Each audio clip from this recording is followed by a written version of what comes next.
Chapter 24, San Diego again, a descent, hurried departure, a new shipmate. Sunday, October 11th. Set sail this morning for the leeward, passed within sight of San Pedro, and to our great joy did not come to anchor, but kept directly on to San Diego, where we arrived and moored ship on. Thursday, October 15th. Found here the Italian ship La Rosa from the windward, which reported the brig Pilgrim at San Francisco, all well. Everything was in quiet here as usual. We discharged our hides, horns, and tallow and were ready to sail again on the following Sunday. I went ashore to my old quarters and found the gang at the hide house going on in the even tenor of their way, and spent an hour or two after dark at the oven taking a whiff with my old Kanaka friends, who really seemed glad to see me again and saluted me as the Icane of the Kanakas. I was grieved to find that my poor dog Bravo was dead. He had sickened and died suddenly the very day after I sailed in the Alert.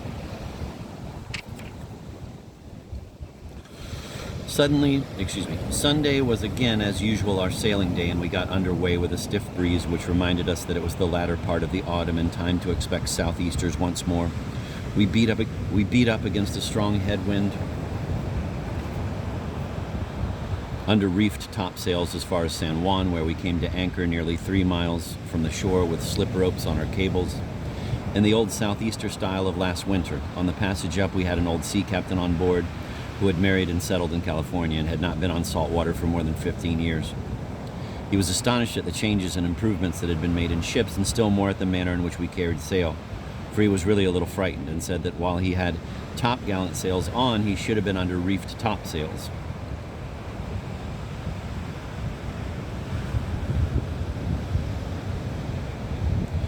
The working of the ship and her progress to windward seemed to delight him, for he said she went to windward as though she were kedging.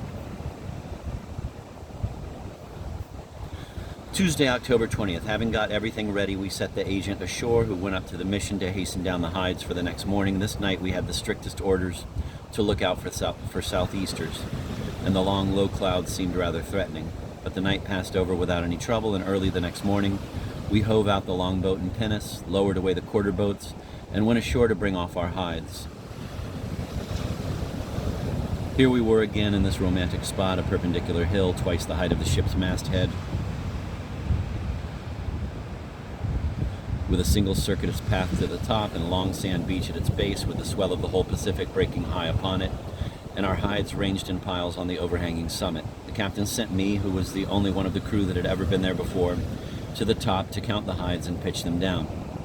There I stood again as 6 months before, throwing off the hides and watching them, pitching and scaling to the bottom, while the men, dwarfed by the distance, were walking to and fro on the beach carrying the hides as they picked them up to the distant boats upon the tops of their heads. 2 or 3 boatloads were sent off until at last all were thrown down, and the boats nearly loaded again when we were delayed by a dozen or 20 hides which had lodged in the recesses of the hill, in which we could not reach by any missiles, as the general line of the side was exactly perpendicular, and these places were caved in and could not be seen or reached from the top. As hides are worth in Boston 12.5 cents a pound, and the captain's commission was 2%, he determined not to give them up and sent on board for a pair of top-gallant studding sail halyards, and requested some one of the crew to go to the top and come down by the halyards.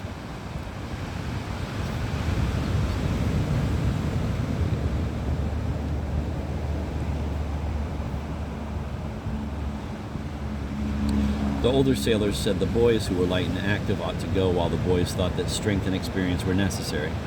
Seeing the dilemma and feeling myself to be near the medium of these requisites, I offered my services and went up with one man to tend the rope and prepared for the descent.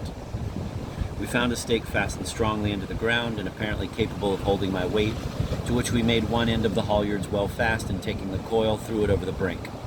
The end, we saw, just reached to a landing place from which the descent to the beach was easy.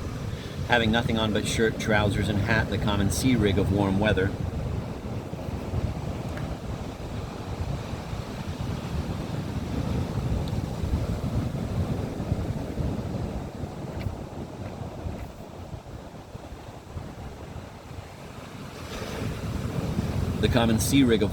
I had no stripping to do, and began my descent by taking hold of the rope in each hand and slipping down, sometimes with hands and feet round the rope, and sometimes breasting off with one hand and foot against the precipice, and holding onto the rope with the other. In this way I descended until I came to a place which shelved in, and in which the hides were lodged. Keeping hold of the rope with one hand, I scrambled in, and by the other hand and feet succeeded in dislodging all the hides, and continued on my way. Just below this place, the precipice projected again, and going over the projection, I could see nothing below me but the sea and the rocks upon which it broke, and a few gulls flying in midair. I got down in safety, pretty well covered with dirt, and for my pains was told, "What a damn fool you were to risk your life for a half a dozen hides."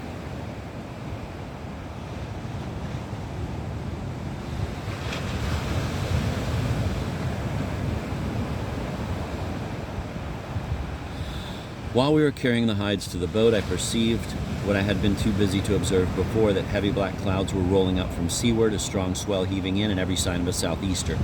The captain hurried everything. The hides were pitched into the boats, and with some difficulty and by wading nearly up to our armpits, we got the boats through the surf and began pulling aboard. Our gig's crew towed the pinnace astern of the gig, and the launch was towed by 6 men in the jolly boat. The ship was lying 3 miles off, pitching at her anchor, and the farther we pulled, the heavier grew the swell. Our boat stood nearly up and down several times. The pinnace parted her tow line, and we expected every moment to see the launch swamped. We at length got alongside, our boats half full of water, and now came the greatest difficulty of all: unloading the boats in a heavy sea which pitched them about so that it was almost impossible to stand in them, raising them sometimes even with the rail, and again dropping them below the bends. With great difficulty we got all the hides aboard and stowed under hatches, the yard and stay tackles hooked on, and the launch and pinnace hoisted, checked, and griped.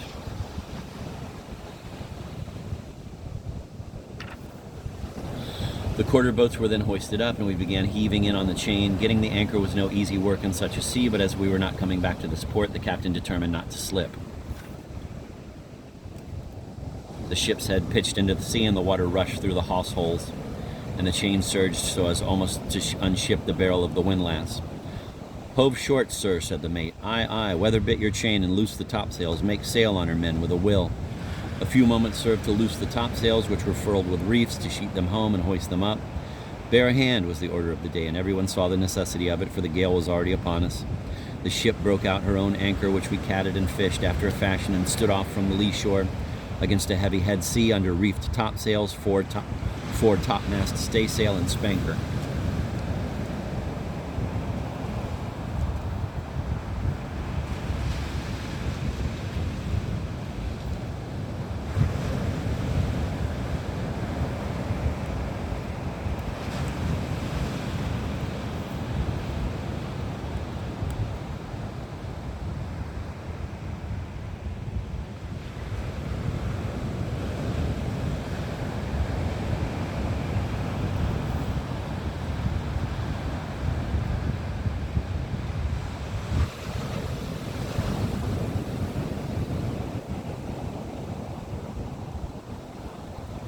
Make sail on her, men, with a will. A few moments served to loose the topsails, which were furled with reefs, to sheet them home and hoist them up. Bear a hand was the order of the day, and everyone saw the necessity of it, for the gale was already upon us. The ship broke out her own anchor, which we catted and fished after a fashion, and stood off from the lee shore against a heavy head sea under reefed topsails, fore topmost, staysail, and spanker. The fore course was given to her, which helped her a little, but as she hardly held her own against the sea, which was settling her leeward, "Board the main tack," shouted the captain. When the tack was carried forward and taken to the windlass, and all hands called to the handspikes, the great sail bellied out horizontally as though it would lift up the mainstay. The blocks rattled and flew about, but the force of machinery was too much for her. Heave ho, heave and pawl, yo, heave hearty ho. And in time with the song, by the force of 20 strong arms, the windlass came slowly round, pawl after pawl, and the weather clew of the sail was brought down to the waterways.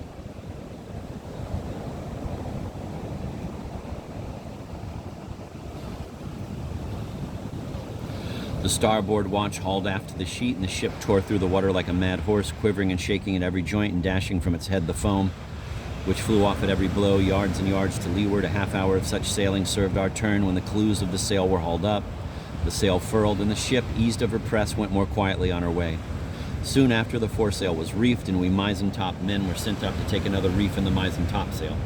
This was the first time I had taken a weather earring, and I felt not a little proud to sit astride of the weather yard arm, pass the earring, and sing out, "Haul out to leeward."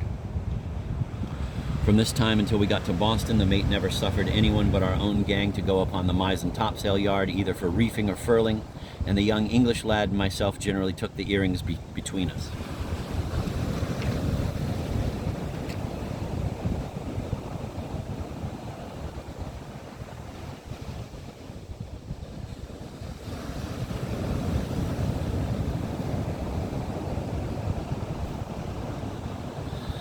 Having cleared the point and got well out to sea, we squared away the yards, made more sail, and stood on nearly before the wind for San Pedro. It blew strong with some rain nearly all night, but fell calm toward morning, and the gale having gone over, we came to. Thursday, October 22nd at San Pedro. In the old southeaster berth, a leak from shore with a slip rope on the cable, reefs in the topsails, and rope yarns for gaskets. Here we lay 10 days with the usual boating, hide carrying, rolling of cargo up the steep hill, walking barefooted over stones, and getting drenched in salt water. The third day after our arrival, the Rosa came in from San Juan, where she went the day after the southeaster. Her crew said it was as smooth as a mill pond after the gale, and she took off nearly 1,000 hides, which had been brought down for us and which we lost in consequence of the southeaster. This mortified us, not only that an Italian ship should have got to windward of us in the trade, but because every 1,000 hides went toward completing the 40,000, which we were to collect before we could say goodbye to California.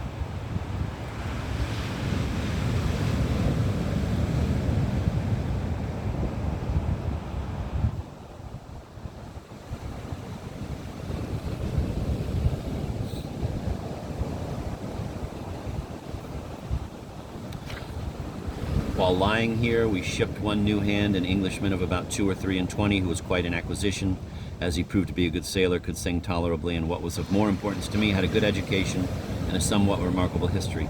He called himself George P. Marsh, professed to have been at sea from a small boy, and to have served his time in the smuggling trade between Germany and the coasts of France and England. Thus he accounted for his knowledge of the French language, which he spoke and read as well as he did English, but his cutter education would not account for his English,